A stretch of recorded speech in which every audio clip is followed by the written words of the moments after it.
সকাল সকাল মানে হইল যুদ্ধ চলা শুরু। অলরেডি আমার ভাত রান্না হয়ে গেছে।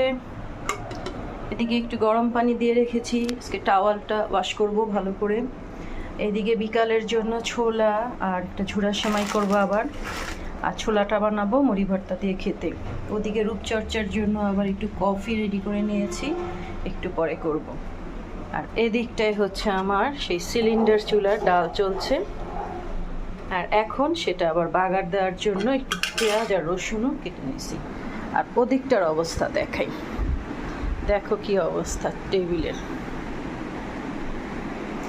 পেঁপেটা রান্না করব মুরগির মাংস দিয়ে, ওদিকে করল্লা ভাজি করব, আর বেগুন দুটো চচ্চড়ি করব।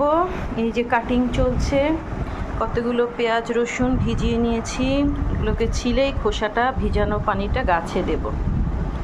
এই যে পেঁয়াজ কাটছি, এদিকে টমেটো বের করে রাখা আগের মুরগির মাংস রয়েছে, সবই আছে। আজকে অবশ্য আমি একটু পান্তা ভাত খাবো, কালকে রাত্রের ভাতে তো একটা দেওয়া যাবে না, সো এটাকে আমি ভালো করে ভিজিয়ে রাখছি খাওয়ার পানি দিয়ে। একটা ডিম ভাজবো পেঁয়াজ কাঁচামরিচ দিয়ে খেয়ে নিব। আবার চুল চর্চাও করতে হবে। এখানে আছে আমার মেথিটাকে ভিজিয়ে বেটে রেখে এই যে আমি কিউব কিউব করে রাখি সেটা। তো এই হইল আমাদের মেয়েদের জীবন। এখন ওদিকে পড়ালেখার বই সব কিছুই পড়ে আছে, এই হলো জীবনযাত্রা।